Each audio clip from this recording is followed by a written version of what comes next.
And we are back with another episode of the Hockey Princess podcast. I am your host, the Hockey Princess. We got Crusty Old Guy here for part of it. We're going to see how long Crusty Old Guy stays with us tonight, folks, because Crusty Old Guy has no power currently. He is running on fumes at the moment, so we're going to see how long he's with us this week. Yeah, Crusty Old Guy doesn't know what's going on. Looks like we've got 2 blocks without power here. So we are getting Wi-Fi signal from my wife's phone to get the internet up on my this, and we're hoping we get power back at some point in time. We are hoping. But God damn it, I'm a professional. That is true. Just as a reminder, make sure to hit that like and subscribe on either Spotify, Apple Podcasts, or YouTube, however you watch or listen to us ramble on a weekly basis. Let's get into it. Guys, we have our first trade. We have our first trade since after the trade deadline. Also, you learn things every day. I didn't know that we could make trades this early. So that was new for me to learn today. But we have our first trade between the Nashville Predators and the Tampa Bay Lightning. Nashville receives a 2025 second-round pick and then a 2024 seventh-round pick.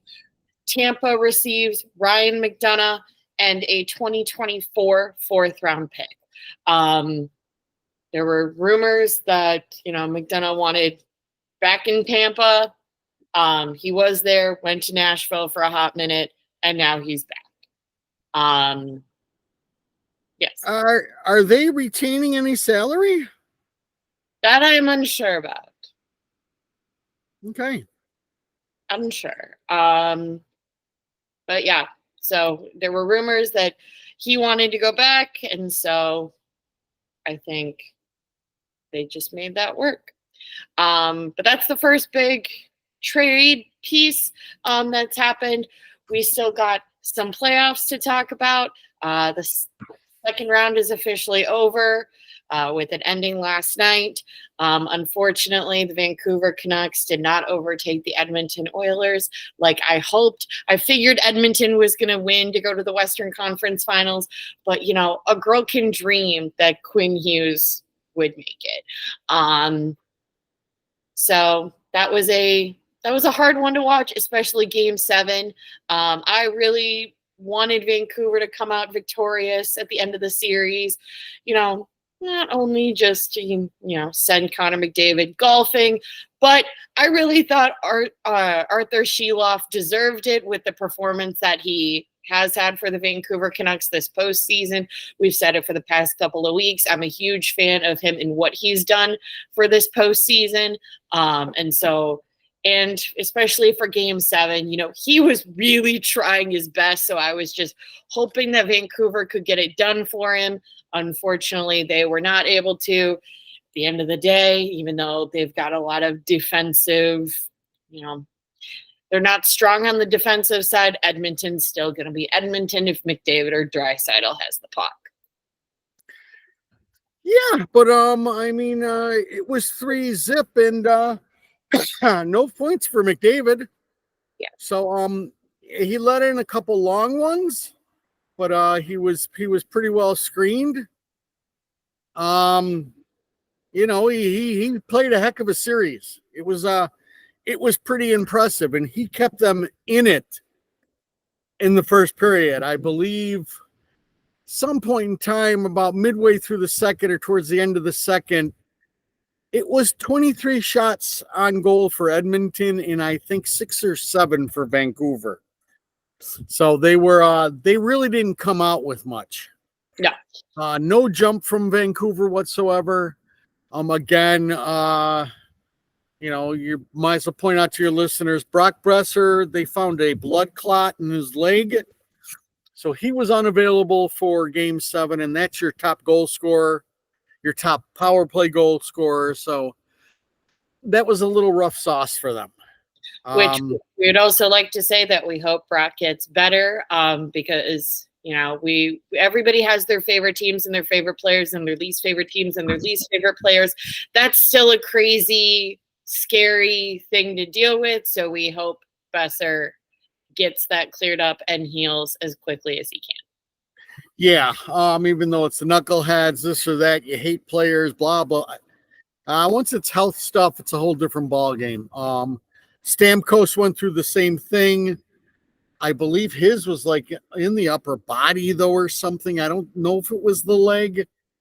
The little bit I've heard about it, it's not like it's life threatening, but it's still scary shit. Yeah. And to me, if it's scary shit, that means it's life threatening. So and from my little understanding, because I am not a doctor nor try to understand the ins and outs of medical science, it doesn't seem so cut and dry. Like you bruise this, you break this, here's X, Y, and Z of, the plan of action to get you back on the ice. It seems like there's a lot more like gray area with that sort of thing and a lot more I don't knows. So that seems scary.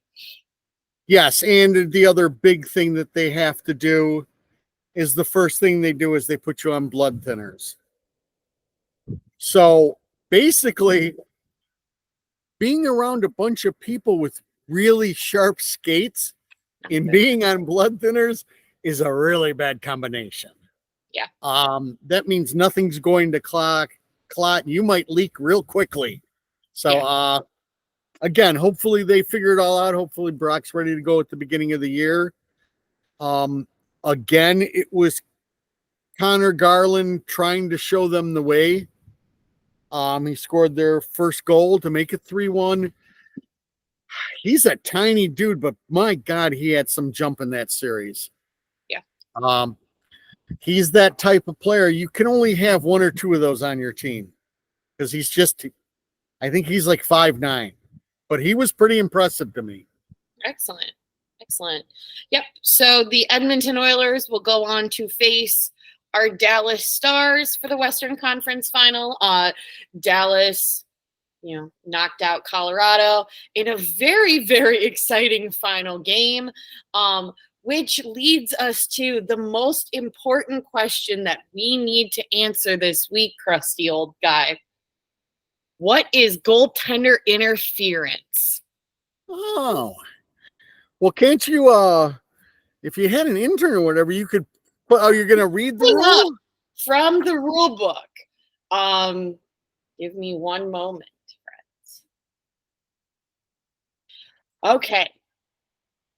According to Rule 69.1, which states, in part, goals should be disallowed only if, one, an attacking player, either by his positioning or by contact, impairs the goalkeeper's ability to move freely within his crease or defend his goal. That was the reasoning for the Dallas goal being not disallowed. Okay, hold on and give me 1 second. Okay. We're holding. Very excited to see Dallas go to the Western Conference Finals. I really hope Dallas beats Edmonton, as we've talked about for the past couple of weeks. I'd really like to see the visual of Jamie Benn just like stuffing Evander Kane or Corey Perry into the bench. Not too much where it would like just cause an injury, but just like a little hockey shove. Yeah, should be very interesting. It'll be a very fast, a very physical game, but it should be quite a matchup. We're still holding for crusty old guy. I don't know what he's going to go get. I doubt he actually has the rule book. But yeah. Did you do a really good job filling? Yeah. Okay. Number one, really sorry. I saw all my candles flickering on inside and got worried, that something was going to catch on fire. Mm-hmm. Mm-hmm. It's not going to. False alarm. I put out one of the candles. Okay, we were talking about goaltender interference, and what is it? Yes. You explain the rule? Yes. So everybody gets it? We're done here? No. Because here's the thing. And as much as I liked to see the Florida knock out Tampa, but there was a lot of, refs wanting to see the goals or the goaltenders battle for their positions. Why aren't you applying that to Georgiev needing to battle for his spot? Also, my bigger question with this rule specifically, hold on one moment. That goals should be disallowed if an attacking player, either by his positioning or contact, impairs the goaltender's ability to defend his goal. Does that mean we're not allowed to screen anymore? Where is the line drawn on that? Well, we really do enjoy your sarcasm there, Hockey Princess. But as I'm sure you know, screening the goaltender is just fine. But it says in the rule that would impair the goaltender's ability to defend his goal. True story. We're allowed to screen. But you're also impairing him if you shoot it really hard. Exactly. Yeah, this is an ongoing problem. It will always continue to be an ongoing problem. We have a Dallas Star championship that the Buffalo Sabres will still tell you was goaltender interference and somebody was in the crease. So, they've decided there's two ways to handle it. Number one is they attempted to, if you're in the crease, that's it. It's over. If you watch the World Juniors, anybody goes in the crease, that's it. Play's dead. You can't go in there for any shot. It's automatically blown dead. Go ahead. His skates were not in the crease though, because then what the further ruling was Matt Duchene's butt was in the crease, not the skates or anything, but apparently Duchene's got a little bit too much padding on the back end, and that's why they considered him to be in the crease, not that his feet were actually in the crease. Yes. So basically what this all boils down to for everybody is hold on tight. This is never going to be perfect. I am also a firm believer in no one call makes or breaks a 7-game series. It's not even close. With these calls, there are interpretations from the referees, even interpretations from people in Toronto. So they try to get it as well as they can. It certainly looked like a clusterfuck this year. Again, it happened in the Boston, Florida series, and you saw both of them get screwed. So it all evens out. There's no real way to stop it. It's getting very windy out here, in case you couldn't tell. Because basically the NHL wants this physicality.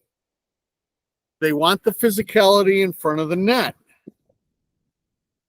With that, people get pushed into goaltenders. People fall into goaltenders. They don't want to take that away, and they don't want to say every time the goaltenders hit that's it. It's a no goal. So this is just the way it's going to be. It's just not cut and dry like a lot of things from the NHL. You could look up the cross-check in the official rule book, and we'd be blowing the whistle every minute. So it's just, for your fans, if any of them watch football, it's just like, pass interference. Sure, it could be called every play. Holding could be called every play. They try to figure out a way to where it's a complete impairment until they call it. So if you're asking me what the definite rule is, I don't know. It is what it is. They do the best they can. Yeah, I've just seen it a little inconsistent this postseason, which is why I thought we could talk about what is goaltender interference. Because the more games I watch, the less I know. Yes, but I mean, this has been around. This has been around for a while. This discussion has gone back and forth and back and forth. And it is what it is. So in short, no one really knows. No one really knows. Unfortunately, right now you've got goaltenders dropping their sticks. They're going down like they've been shot. That doesn't help our game either, because the main thing with all of this is our game can't turn into soccer. I can't have that. So as far as these players, all of a sudden a stick comes like by their shoulder and they're snapping their heads back and everything, that's got to end too. And if that means embellishment calls just on somebody just for embellishment, so be it.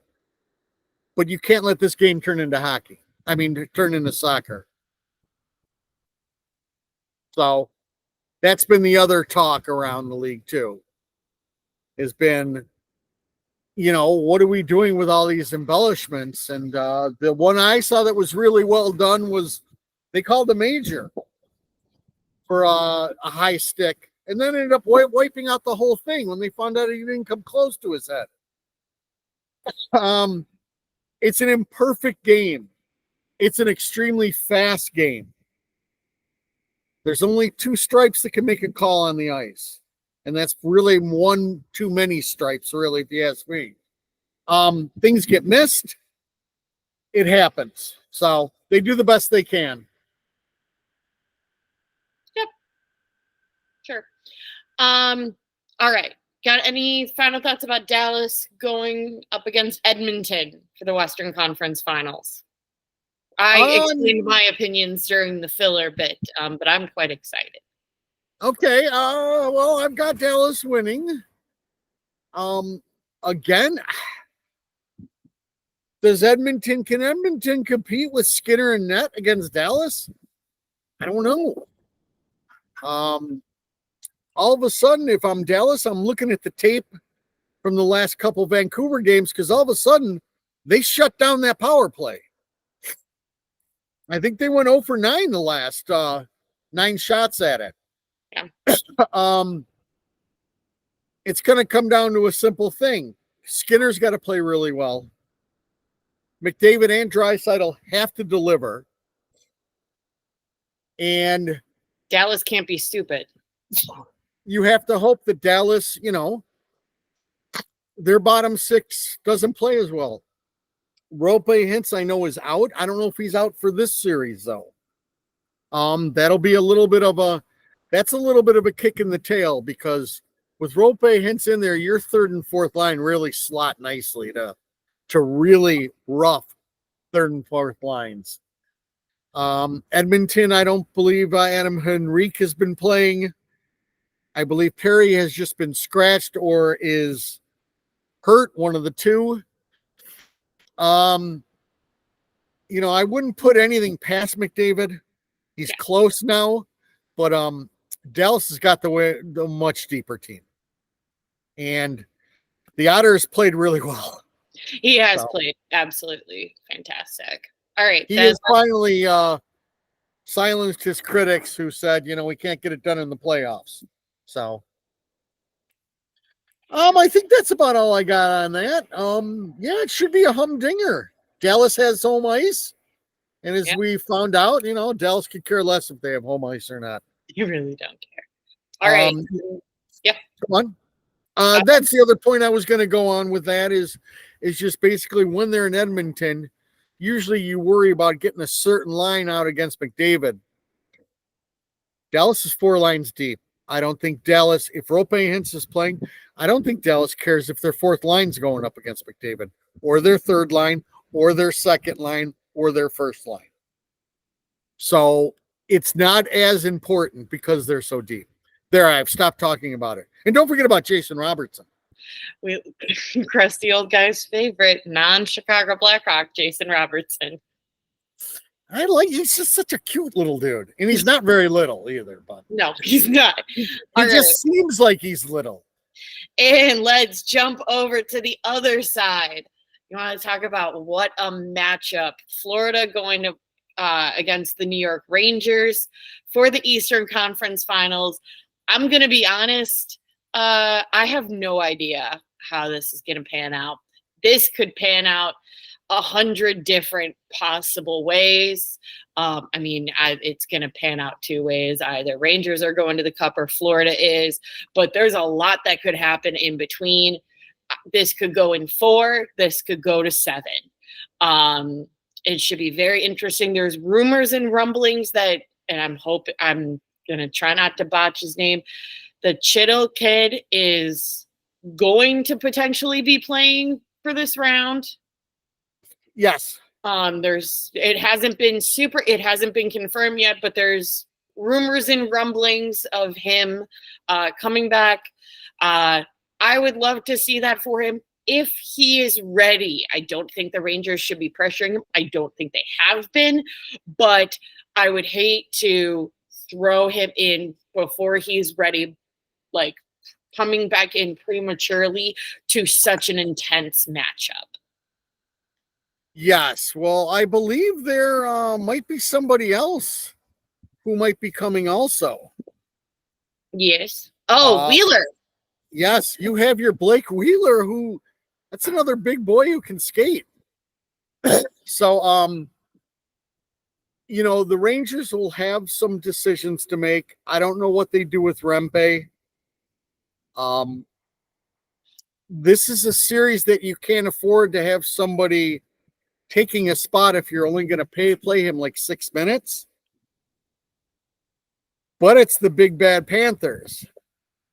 You probably want Rempe there. So that for Laviolette, that's a tough call exactly how he's going to play that one. Florida is physical. They're nasty. The Rangers have nasty players. They got Trouba back there. They got the king of the nasties. But if they get Blake Wheeler back, they get Chitlin back. That's a huge help. I'm going to take the Rangers just because, at the beginning of our thing, I had the Rangers going to the finals. I have no idea. I really have no idea. Each team is extremely talented. They're good defensively, and they've got really good goaltending. That's the thing, I think, with all 4 of these teams that are going to their respective conference finals, any one of them is a good enough team to go to the Cup round. Any of them could. They're all incredibly talented. There's not a team on there that's just gotten to this point because they've played against like not so good teams. Maybe you say Edmonton because Los Angeles really wasn't in it and Vancouver was just littered with injuries. But at the end of the day, Edmonton is still a pretty talented team. Yeah. I don't like them, but I think there isn't another team that's, just gotten lucky in terms of how the bracket falls. They're all incredibly talented. This could all go a ton of different ways. Yeah, the only guarantee that I can completely make is if Dallas stays out of the box, they win. That I can guarantee. They'll be much better than Edmonton on 5-on-5. That's just the way it's going to be. But, Edmonton's got a lot of players that fall down a lot when people just touch them. They're going to get their calls. They're very good at what they do. They make tight ass turns and they just go down. So that's the biggest key for Dallas. And yeah, the people in the East, it'll be great custody old guy hockey as far as the Florida Rangers one. Yeah. Question that I want to ask you, because I was observing this, watching the Vancouver game and just watching the past couple of rounds.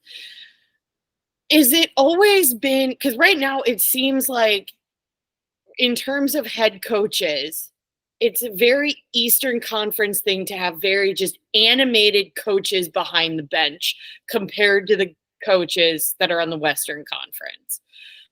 Do you think that's just like a this year thing, or has that kind of just been a thing? Like you see Montgomery, you see Laviolette, you see Rodbot, and then you see Rick Tocchet on the other side of the coast just completely stone face.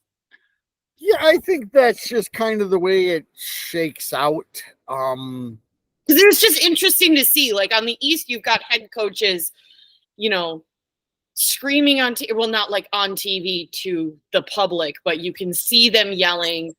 They're just a lot more animated behind the bench, where it seems like, you watch Edmonton or you watch Knobloch, you watch Pocket, and it's just very, they don't give anything away in terms of their facial reactions. Yeah, DeBoers will do some yelling.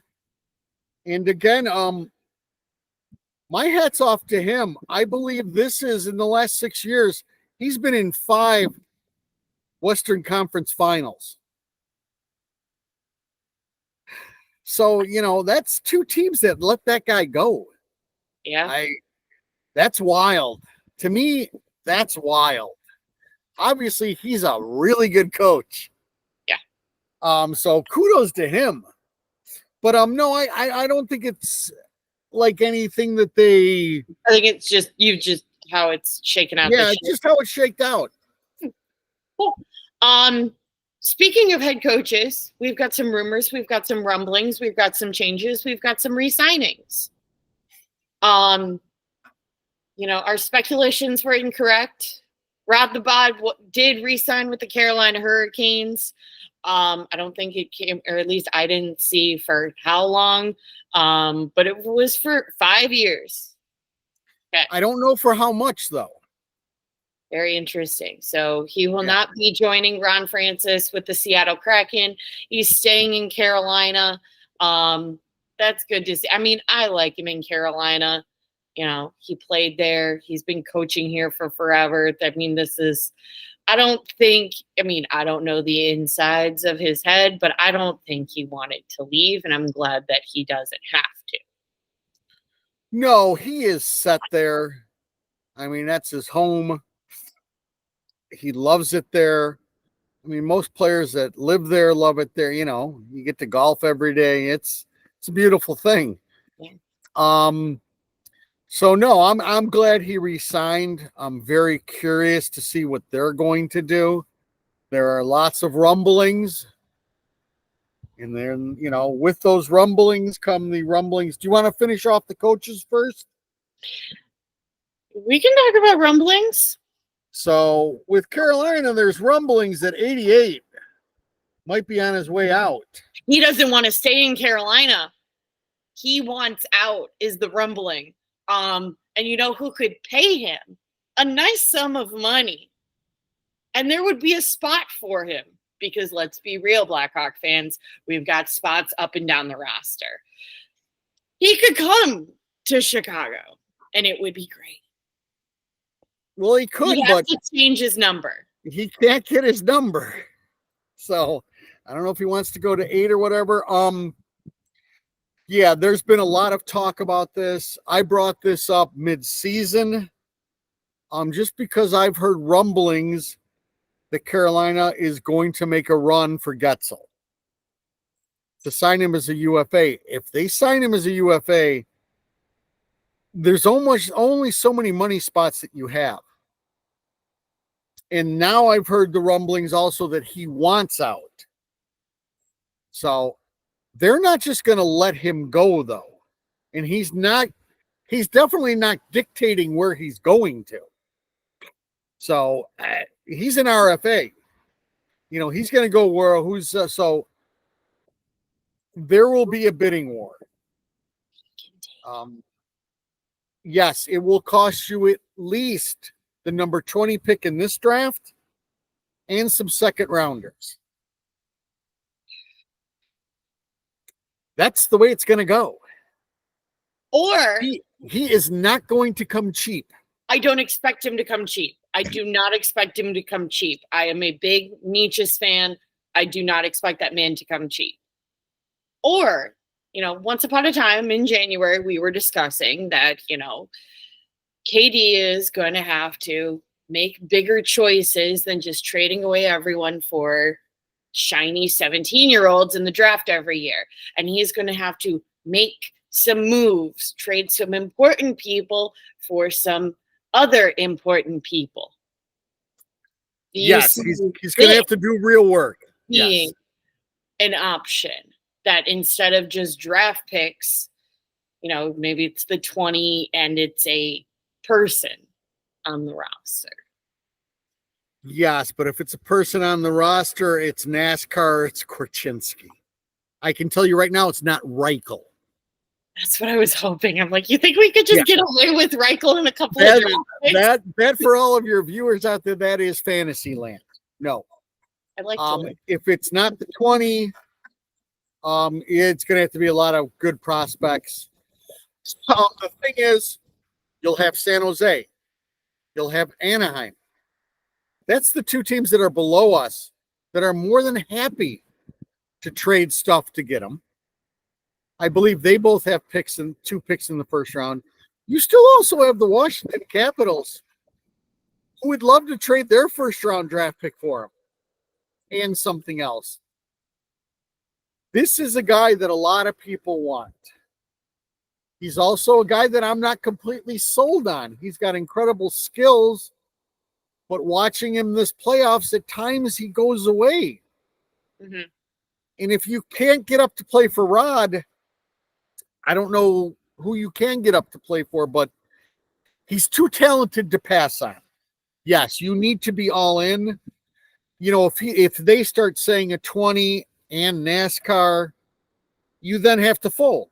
Yeah, there's certain limits you go, but our picks, do you trade the 20 and Toronto's number 1 from next year? Yeah, I'm thinking about that. That is a wing to play with the Beacon of Hope now that has the skill to go up and down the ice with him. So, you know, that's the big hot rumor right now. Again, is KD ready to do it? He stated that he's ready to start making improvement moves. We'll see.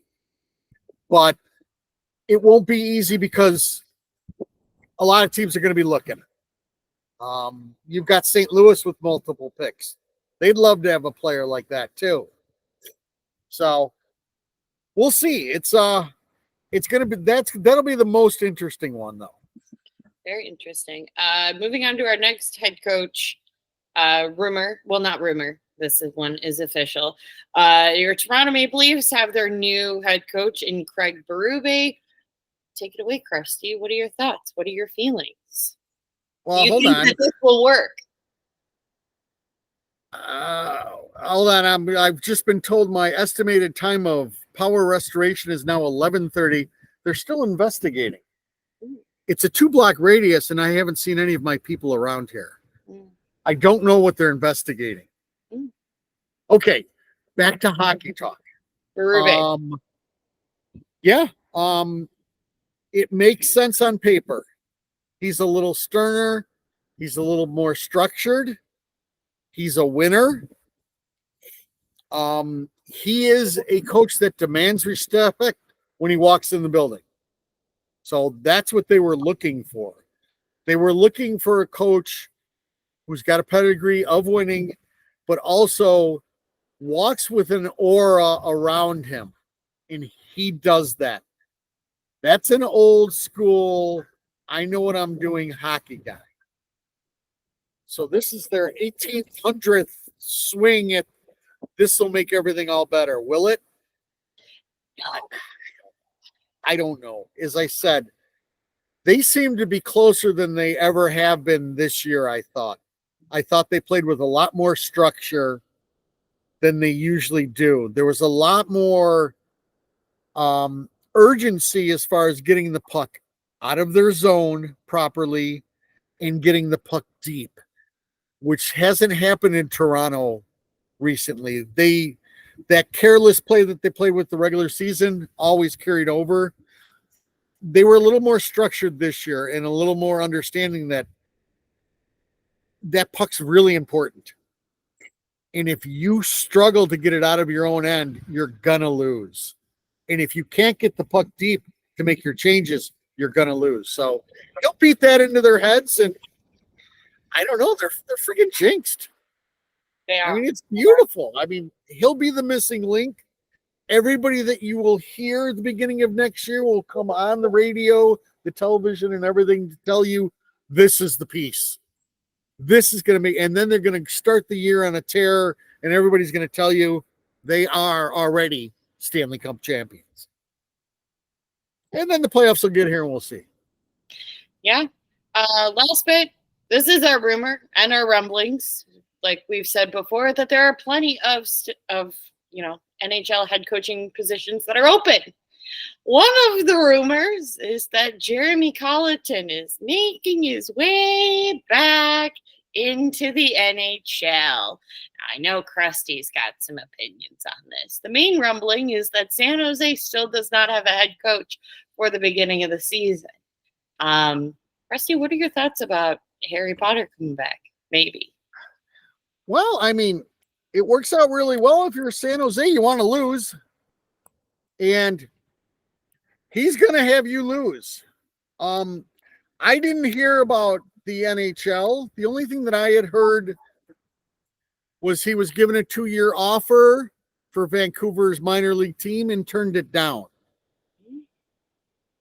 I don't know if it was just a money issue and wanted a little more or whatever, or if he actually has dreams of becoming a head coach. As far as us and everybody in Chicago, there's never been a coach. Even Orville Tessier, I don't think was considered as worthless as Jeremy Colleton was. But again, I don't know what San Jose is looking for. I can't see any kind of contender wanting him. But if you're San Jose and you decide, you want somebody there for 3 years to mess around with, sure, why not? I'm not a fan of his.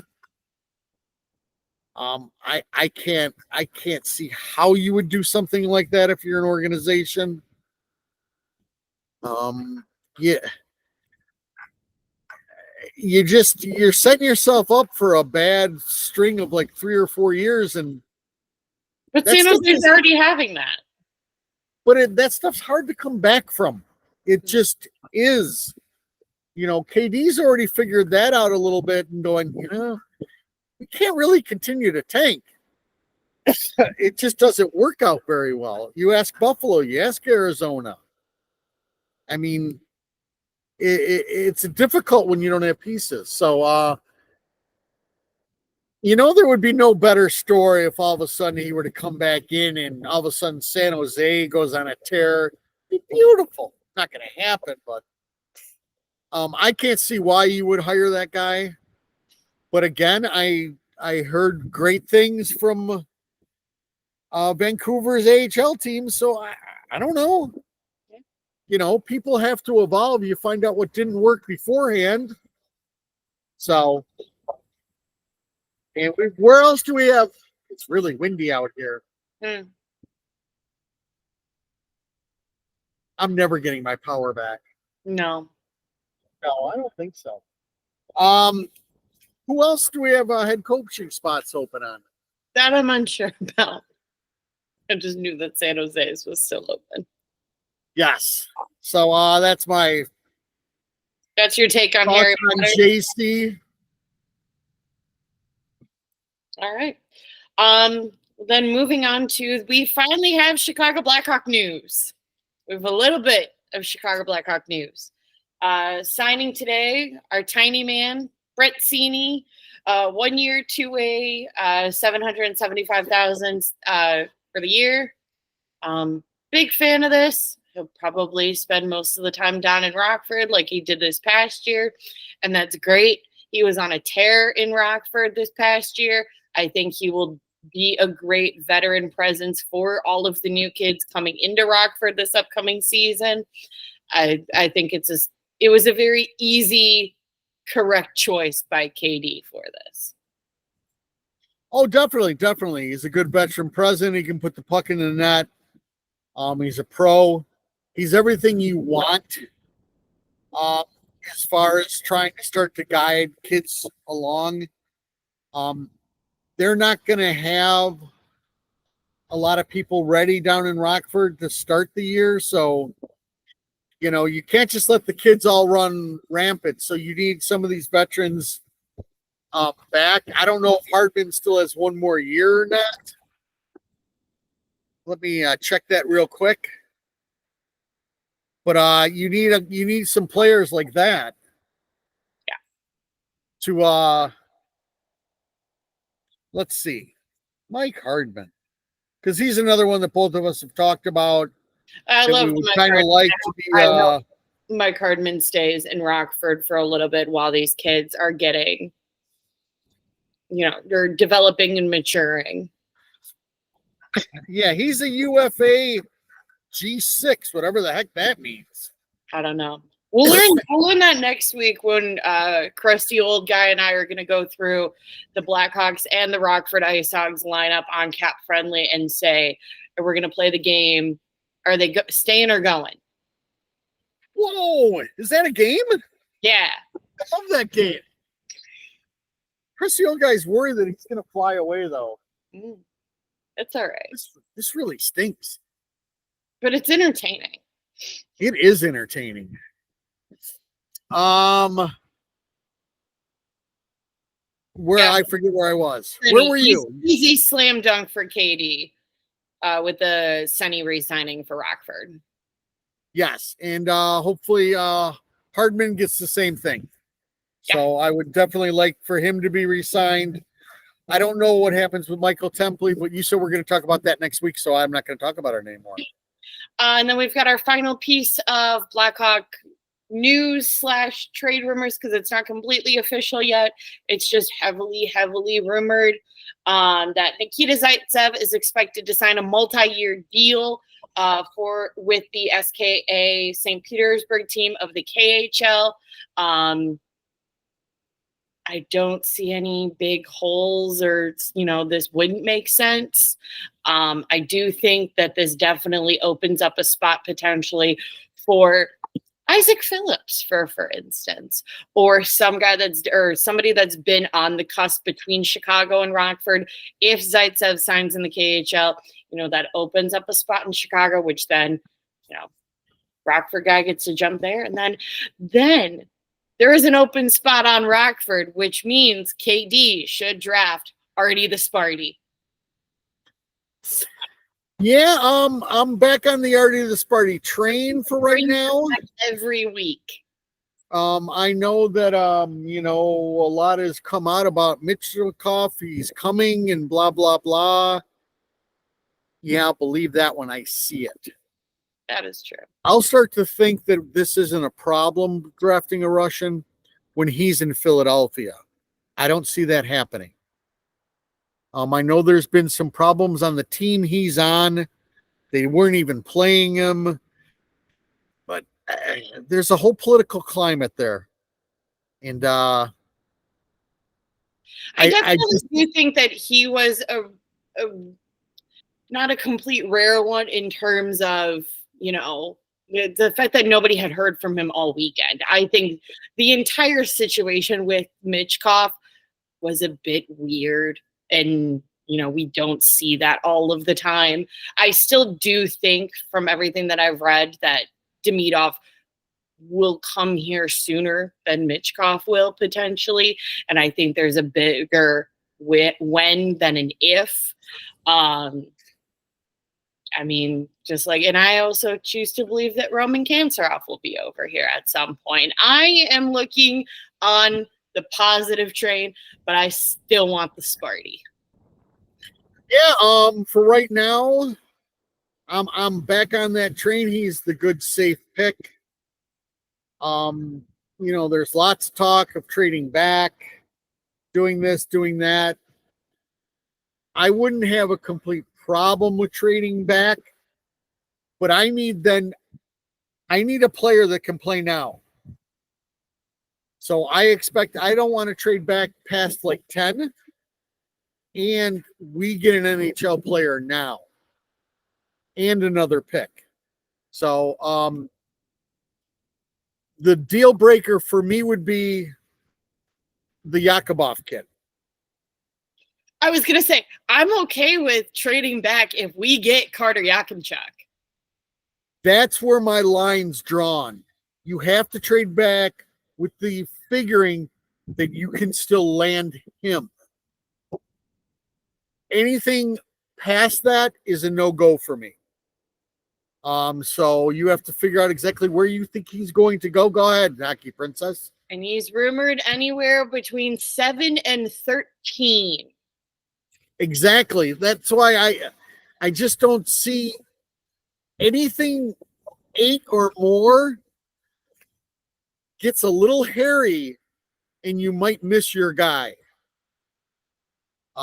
So that's the thing. The only other guy that hasn't been talked about a lot is the Lindstrom kid, who's, Big fan of. that's the other guy that's the talk of maybe taking with 2. You got the big centerman, you got a big right-handed defenseman, you have the unbelievably skilled Russian. It'll be one of those 3. You just hope we don't really miss. Which I think we should go with Artie the Sparty. I will say though, if we pick up Caden Lindstrom, I will be a little bummed, but I'll be okay with it because, in the magical fairy tale world that everything works out with Caden Lindstrom, he is what he is projected to be. I think that takes a little bit off of Connor in the sense that he can float to the wing. He can fill into that, Patrick Kane-esque position where he doesn't have to be center. Yeah, in he almost fairy tale world. Yeah, he almost sounds like he's the perfect Kirby Doc, doesn't it? Well, Kirby Doc could have been perfect if he wasn't rushed. So, Chicago media did not run him out of town. Yeah, so for our draft, it'll be that. We'll have tons more talk about the draft. There'll be tons more rumors. Also the Ivan also, nobody knows exactly what his injury was. It's all those holes that scare me. And you're not going to get complete information, and that frightens me too. And I just, as I said, there's 2 ways of thinking. Some people say this is the time you swing for the fences. You hit your home run. And me, you can't swing and miss. You swing and miss from the number 2 position, it sets your organization back 3 years. I think so. We may just a little bit have a little bit of, trauma as fans due to Katie's predecessor on swinging and missing. I think like it could work out, but I think Blackhawk fans had some big misses with some other draft picks, thanks to Stan. Yeah, and again, for me, it was just the Boquist one. I'm still not a Doc hater. I don't know if he ever comes back okay from the surgeries that he had this year, though. But, yeah, it's a really bad spot to miss. No matter what, if you stay at 2, you should get, health permitting and everything else, a darn good player. Yep. So, yeah. So that's about all I got on that, I think. Yeah, that's about all I got. Would you like to, do you think though, if Zaitsev signs over in the KHL, that very much clears up a spot for Isaac? It clears up a spot for Isaac. There is a lot of rumblings that they will be going out and getting a veteran right-handed defenseman already. Tanev. There's a couple others out there. I can't imagine any of them coming here. I don't know why you would. Pesci is another right-handed defenseman that's a UFA. It's just like I'm gonna say every week until free agency, and like I've said all season, if we could pay Corey Perry $4 million, we can overpay a veteran right-handed defenseman. Correct. We can. The thing is any of these right-handed defensemen will want term also. They're going to want 3 or 4 years. We can overpay anybody for a year. 3 or 4 years, now it becomes a little dicey. Tanev, at the end of it, is 38, 39. So, again, it's very interesting. As I constantly say, the easy part is almost done for KD. It's easy to trade really good players and get stuff for them. Now you've got to make some hard decisions. And guess what? He's going to make some wrong ones, and that's okay also. Yeah. I will attempt not to scream and yell about it because it just happens. Yeah. Guys lose their game. It just happens. They don't fit in a certain slot with this team like they did before. So, yeah. But that's the other rumbling that I've heard is their thought process, which makes complete sense, is to get a little bit more of a veteran, defensive-minded, right-hand defenseman to kind of play with core next year and thereafter, which would be perfect because I'm sorry, core is going to need some babysitting. That's fair.